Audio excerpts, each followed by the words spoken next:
Hola hermanos de la clase Adultos A, les he preparado el siguiente video a modo de resumen de la clase pasada sobre la doctrina de la Trinidad. Y lleva por título así, Dios en tres personas, la triunidad. Con esta variación del nombre de la enseñanza ya no estamos apuntando a algo distinto, sino queremos marcar solo un énfasis en que si bien se trata de tres personas, es sin embargo un solo Dios. Y es lo que se pregunta el subtítulo de la lección.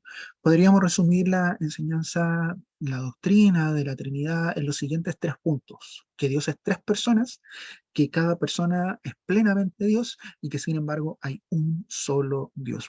Para cada uno de estos puntos encontramos mucha evidencia bíblica, tanto en el Antiguo como en el Nuevo Testamento. De hecho, eh, la postulación de estas afirmaciones emerge de la evidencia bíblica. ¿Ya? ¿Qué significa que Dios es tres personas? Básicamente de que el Padre, el Hijo y el Espíritu Santo son personas que se distinguen las unas de las otras y que no son las mismas. El Padre no es el Hijo, tampoco es el Espíritu Santo, el Hijo no es ni el Padre ni el Espíritu Santo, y el Espíritu Santo no es ni el Padre ni el Hijo. ¿Ya? Esto que es un poco enredado, lo que quiere marcar entonces es que son personas distintas, y de esto hay mucha evidencia también en el Antiguo Testamento y en el Nuevo Testamento, donde se nos habla acerca de la pluralidad que existe en Dios, y se va a hablar acerca de esta distinción de personas, y donde va a ser mucho más claro va a ser en el Nuevo Testamento, con la aparición de Cristo también en la historia, su intervención también en la historia. ¿Ya? El Hijo, en primer lugar, diríamos que es distinto del Padre. Encontramos versículos que marcan muy claramente esta diferencia. Ya Juan 1, 1 y 2, hablando de Jesús, hablando del Cristo, hablando del Hijo, se utiliza la palabra verbo. Nosotros podríamos leer el siguiente pasaje reemplazando la palabra verbo por la palabra Hijo, Hijo de Dios, el Hijo, esta segunda persona de la Trinidad. En el principio ya existía el Hijo, y el Hijo estaba con Dios y el Hijo era Dios. ¿Ya? Fíjense cómo hace una distinción de que ya existía, de que era eterno, de que estaba con Dios Padre. Se va a utilizar la palabra Dios, por lo general, en el Nuevo Testamento para referirse a Padre. Se va a utilizar la palabra Señor para referirse, por lo general, a Jesús. Y se va a utilizar también para referirse al Espíritu Santo, la palabra Espíritu a secas, o se va a hablar del Consolador. ¿Ya? Sin embargo, cada uno de estos tres, eh, bueno, ya vamos a ver, es una de las afirmaciones que sigue, que cada uno de ellos es Dios, pero ahora estamos hablando de que son distintos. Y así también tenemos otros versículos. Yo les voy a dejar esta presentación también a disposición de ustedes para que puedan indagar en esos versículos. No nos vamos a poder detener en todos en este resumen, o si no, no va a ser un resumen. El Espíritu Santo también es distinto del Padre y del Hijo. Ya en Juan 14:26, hablando del Espíritu Santo, Jesús dice: pero el Consolador, el Espíritu Santo, a quien el Padre enviará en nombre del Hijo, les enseñará todas las cosas y le hará recordar todo lo que les he dicho. ¿Ya? Entonces, claramente es una persona distinta. Hay algunas creencias que ponen en duda de que el Espíritu Santo también sea una persona. Los testigos de Jehová sostienen que no es una persona, sino que es el poder o la fuerza de Dios que se encuentra en acción en el mundo. Pero eso choca de frente con un montón de versículos bíblicos, donde se habla de que las tres personas de la Trinidad emprenden acciones de coordinación. O con cuestiones gramaticales, por ejemplo, se dice, cuando se habla del Espíritu Santo, en muchos versículos se le antepone un pronombre masculino, ¿ya? Que es el pronombre que nosotros utilizaríamos en español, él, el Espíritu Santo, ¿ya? ¿Y por qué es interesante esto en la gramática griega? Porque ellos, para referirse a cosas inanimadas, ¿ya? Que no son personas, sino que son cosas, utilizan un pronombre neutro. Pero no se usa el pronombre neutro para hablar del Espíritu Santo, como si fuera una cosa, ¿ya? Sino que se utiliza un pronombre que se utiliza para personas. ¿Ya? Es un detalle no menor, pero lo central es que hay muchos versículos donde se le atribuyen actividades personales al Espíritu Santo, que solo las podría realizar una persona. Se dice que el Espíritu Santo enseña, da testimonio, intercede, habla. es sabio, puede prohibir o impedir ciertas cosas, que se entristece por el pecado en la vida de los creyentes, etcétera. ¿Ya?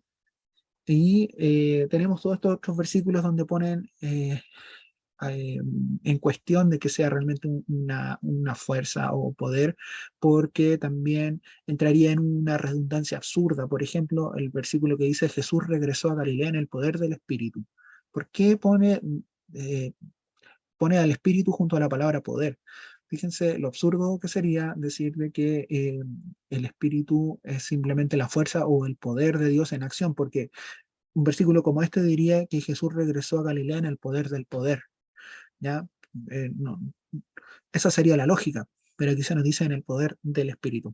Y así también hay otro pasaje similar en Hechos. Pasemos a la segunda declaración. Cada persona es plenamente Dios. Además del hecho de que las tres personas son distintas, entonces el testimonio abundante de la Biblia es que cada persona es también plenamente Dios.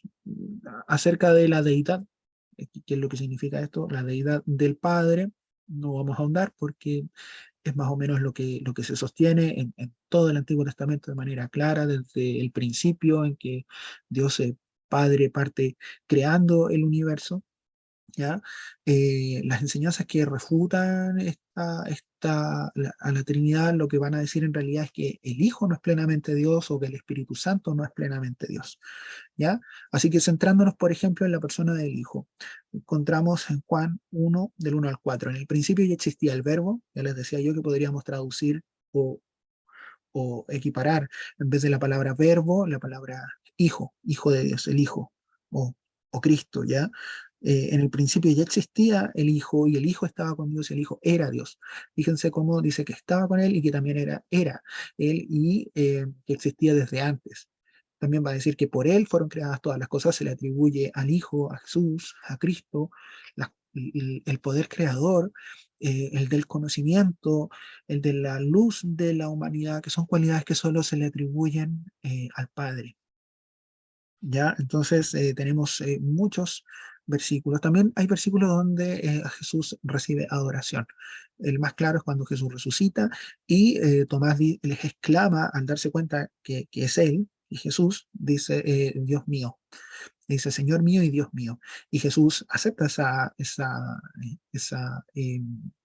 a- esas palabras de adoración, de reconocimiento de que Él es Dios, y anima a aquellos que no dudaron y que creyeron, y después termina además el Evangelio de Juan diciendo de que ha sido escrito para dar testimonio y para que todos los que lean y accedan al Evangelio puedan llegar a esta misma afirmación, de que, a la misma afirmación de Tomás, de llamar a Jesús Señor mío y Dios mío. ¿Ya? Entonces, tenemos muchos pasajes también en Hebreos capítulo 1, tenemos otros pasajes, no nos podemos detener en todos ellos, ya les decía yo, lo siento, vean por favor la presentación, las diapositivas, se las voy a dejar. También el Espíritu Santo es plenamente Dios. En Hechos 5, del 3 al 4, Pedro le pregunta a Ananías, ¿cómo es posible que Satanás haya llenado tu corazón para que le mientas al Espíritu Santo? No han mentido a los hombres, sino a Dios. ¿Ya? Entonces aquí A implica B y si B implica C, entonces A implica C. ¿Ya? Aquí lo que está diciendo es que se le mintió al Espíritu Santo. Mentir al Espíritu Santo es como mentirle a Dios, por lo tanto el Espíritu Santo es Dios. Entonces, aquí es interesante también esta serie de implicaciones que se desprenden de una sola oración y parece ser algo muy asumido también por el cristianismo primitivo, que a veces se dice, no, esta idea de la divinidad de Jesús o de la divinidad del Espíritu Santo fueron cuestiones que se desarrollaron después con el tiempo, pero la verdad es que el cristianismo primitivo no creía en esto, hablaban de Jesús como un simple ser humano o que hablaban del Espíritu Santo simplemente como una fuerza o el poder creador o el poder de Dios en acción en el mundo. No, lo descartamos eso desde el inicio, o sea, el reconocimiento de la divinidad de Jesús y de la divinidad del Espíritu Santo al mismo nivel supremo de Dios el Padre es evidente desde los apóstoles, ya desde la, desde la resurrección o incluso desde antes, ¿ya? Cuando Jesús habla y dice que enviará al Consolador, al Espíritu Santo. Encontramos evidencia bíblica de eso muy temprana, ¿ya? Muy temprana. Y tenemos también evidencia en los salmos en el Antiguo Testamento. David dice, en el Salmo 139, ¿a dónde podría alejarme de tu espíritu? ¿A dónde huiría de tu presencia? Si subiera al cielo, allí estás tú. Se está hablando aquí de la omnipresencia. ¿Y se acuerdan ustedes cuando pasamos los atributos de Dios? Si no, vean esa diapositiva y hablamos de atributos que solo posee Dios y que no los comparte con otros seres creados. Esos eran los atributos incomunicables, ¿se acuerdan? Y los atributos de Dios son importantes porque nos dan cuenta de por qué Dios es Dios. ¿Mm? Si Dios no tuviera esos atributos, entonces no sería Dios. Y uno de ellos es la inmensidad de Dios y que se encuentra presente en todo lugar. ¿Ya? Así que, hablando directamente del Espíritu que posee esas cualidades. Y así tenemos muchos otros pasajes, no los podemos ver ahora. Pasamos a la tercera afirmación. La primera, entonces, es que Dios es tres personas. La segunda es que cada una de estas personas es Dios. Y la tercera es que hay un solo Dios. La Biblia dice claramente que hay un solo Dios. Las tres personas diferentes de la Trinidad no son una solo en propósito y en acuerdo en lo que piensan, ¿ya? Que uno podría decir, no, es que son tres personas individualizadas, independientes, la una de la otra. No es esa la idea de persona moderna, actual, ¿ya? Esto es mucho más complejo que eso y por eso encierra también una cuota de misterio, de que nosotros nos acercamos a esto, vemos evidencia bíblica, pero aún sigue siendo algo muy difícil de comprender, de cómo un ser puede ser a la vez tres personas. Dice que son una en esencia. Esto es lo que postula esta definición. Son una persona en esencia. En su naturaleza esencial son una persona. Aquí está el típico ejemplo, por ejemplo, el típico ejemplo de el agua en los tres estados de la materia, sólido, líquido y gaseoso. Y se dice, bueno, así como el agua la encontramos en estos tres estados, la Trinidad también, Padre, Hijo y Espíritu Santo. ¿Ya? Hay un problema con esa definición, y es que las moléculas de agua que están en estado sólido no son las mismas moléculas de agua que están en estado líquido, ni las que están en estado gaseoso. ¿Ya? Y con Dios no ocurre eso, porque es un solo ser. ¿Ya? Entonces es mucho más complejo. ¿Se dan cuenta? No es, porque si no creeríamos en tres dioses, en una triada de dioses separados. ¿Ya? Muy buena onda el uno con el otro, ¿cierto? Pero no, no es así. ¿Ya? Es un ser. Es un ser, tres personas. No hay tres dioses, hay un solo Dios. ¿Ya? Y los pasajes que afirman que hay un solo Dios, lo encontramos desde el Antiguo Testamento. Escucha Israel, el Señor nuestro Dios es el único Señor. Ya ama al Señor tu Dios con todo tu corazón y con toda tu alma y con todas tus fuerzas. ¿Ya? Ese es el Shema Israel, una declaración de fe temprana, y vamos a encontrar evidencia en el Antiguo Testamento y también en el Nuevo Testamento. Aquí llegué, dice Pablo en la carta a Tito, porque hay un solo Dios y un solo mediador entre Dios y los hombres, Jesucristo hombre. Dice que no hay más que un solo Dios. En Romanos 3:30 vuelve a decir lo mismo, no hay más que un solo Dios. Eh, en Santiago se habla de que incluso los demonios reconocen que hay un solo Dios, ¿ya? Pero que este asentimiento intelectual al hecho no es suficiente para salvarlo y se va a decir, ¿tú crees que hay un solo Dios? Magnífico, está diciendo que está bien, pero dicen que no es suficiente, dice también los demonios creen y tiemblan, ¿cierto? Pero claramente Santiago afirma que uno hace bien en creer que Dios es uno, no está diciendo que esta sea una creencia demoníaca, no ese es el alcance, ¿ya? Y así que se sostiene tanto en el Antiguo como en el Nuevo Testamento. Pasamos ahora brevemente a los principales errores trinitarios. Y aquí van a saltar algunos conocimientos que adquirimos recién del resumen anterior sobre la Trinidad. Modalismo. El término sostiene que en realidad Dios no es tres personas distintas, sino que es una sola persona que se aparece en diferentes modos u ocasiones. ¿ya? Pero que no son personas distintas, que aparece en modos u ocasiones, que es una persona que a veces se revela como Dios Padre, que a veces se revela como el Espíritu Santo y que otras como el Hijo, ¿ya? Pero que no son tres personas distintas y que todos los pasajes que nos parecen mostrar eso son más bien una ilusión, ¿ya? Eh, es usado este término para hablar del carácter divino de las tres personas de la Trinidad. Declara que hay solo una persona que se nos aparece en tres formas diferentes. Este pasaje entra en conflicto con esta creencia, entra en conflicto con todos esos pasajes que nos hablan de una coordinación de las tres personas de la Trinidad.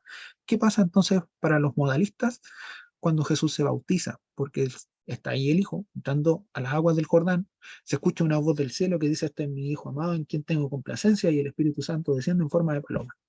Y según los relatos de los evangelios, se nos van a decir que incluso es probable que todas las personas que hayan estado alrededor y hayan presenciado el bautismo de Jesús hayan visto también esto que ocurre, ¿ya?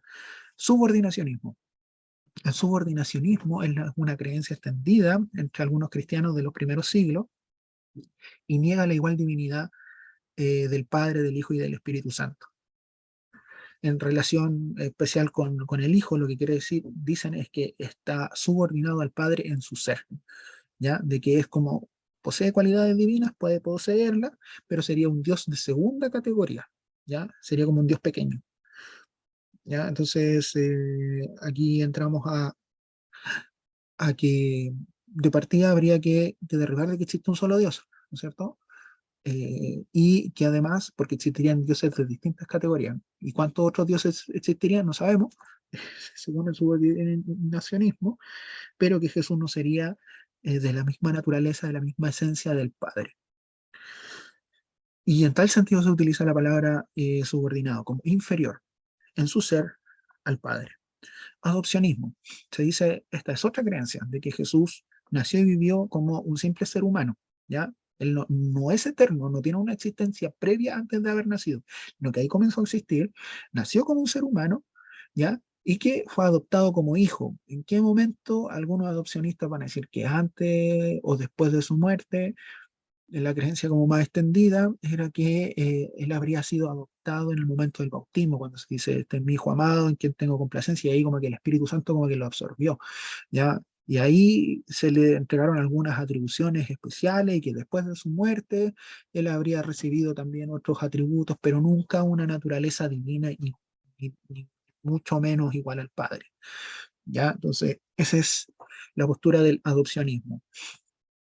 Hay otra que se parece, que es el arrianismo. Arrio fue un presbítero y sacerdote de Alejandría. Ya él no inventó estas creencias, pero fue una de las personas que le dio más fuerza y sostenía que el Hijo de Dios no existió siempre. ¿Ya? Él, a diferencia del adopcionista, decía que existía de antes, incluso de la fundación del mundo, pero que es como una criatura de Dios. Fue creado por Dios Padre en algún momento y es la más grandiosa de todas las criaturas. Por él Arri decía, efectivamente, por él fueron hechas todas las cosas, pero fue creado igualmente por Dios Padre. Entonces, dice el arrianismo que no es igual a Dios el Padre, no comparte la misma naturaleza, y el arrianismo es conocido porque Arrio motivó una controversia, la controversia arriana, como se conoce históricamente. Fue un gran conflicto teológico que derivó en la convocatoria del primer concilio ecuménico de la Iglesia en el año 325, donde se reunieron a todos los presbíteros y pastores de las iglesias cristianas que existían en aquel entonces para zanjar este asunto, si Cristo es realmente Dios o no. Como resultado de este concilio, que se le conoció como el Concilio de Nicea, por la ciudad en la cual se reunieron, concilio que fue convocado por el emperador Constantino I, la controversia, el resultado del concilio marcó el establecimiento de la doctrina de la Santísima Trinidad como una doctrina oficial del cristianismo, ¿ya? Y se refutaron aquí también todas estas creencias opuestas. Y hay una más de las controversias o creencias eh, o errores trinitarios, que es la cláusula filioque. La cláusula filioque se enmarca dentro de una controversia más general que podría resumirse en la siguiente pregunta: ¿de quién procede el Espíritu Santo? ¿Del Padre o procede del Padre y del Hijo? ¿ya? Porque hay pasajes que nos dicen que el Espíritu Santo es enviado por el Padre y hay otros pasajes que nos dicen que el Espíritu Santo es enviado también por Jesús. Entonces, ¿de quién procede el Espíritu Santo? Durante casi 6 siglos hubo una postura oficial en las iglesias que se zanjó en estos concilios y en estas declaraciones de fe que surgieron después de los concilios de Nicea en el 325, Constantinopolitano en el 381, de Calcedonia en el año 400 y tanto. Se mantenía la creencia de que el Espíritu Santo solo procedía del Padre. Pero en el año 1000, la Iglesia Cristiana de Occidente, investiguen las divisiones administrativas de la Iglesia, puede ser una tarea ahí o para indagar más acerca de este asunto, cómo la Iglesia se organizaba en distintos lugares. La Iglesia Cristiana de Occidente, acerca del año 1000, agrega de manera oficial al credo niceno-constantinopolitano la palabra latín filioque, que quiere decir que el Espíritu Santo no procede solo del Padre, como decía hasta el momento el credo, sino que dice ahora además procede del Padre y del Hijo. ¿Ya? Y filioque significa eso, del Hijo, o filioque, porque es una expresión que se encuentra en latín. Y con esta cláusula se asumía entonces que el Espíritu Santo procedía del Padre y del Hijo, pero la Iglesia Cristiana de Oriente, la que lo suma es la de Occidente, y la de Oriente no estuvo de acuerdo con esta edición, lo encontró como una imposición de parte de la Iglesia de Roma, y se dividieron, se pelearon allí, y se dividieron. Hasta el día de hoy se encuentra dividida, ¿ya? Entre la Iglesia Cristiana de Oriente y de Occidente, aunque han pasado casi 1000 años del incidente. Bueno, y con eso concluimos, terminamos, espero que les sirva, sea de ayuda, y bueno, si tienen cualquier duda, cualquier consulta, llévenla para la clase que vamos a tener este domingo 19, la pueden hacer personalmente, estoy súper dispuesto también ahí a responder cualquier pregunta. Chao, que tengan una bendecida semana y nos estamos viendo.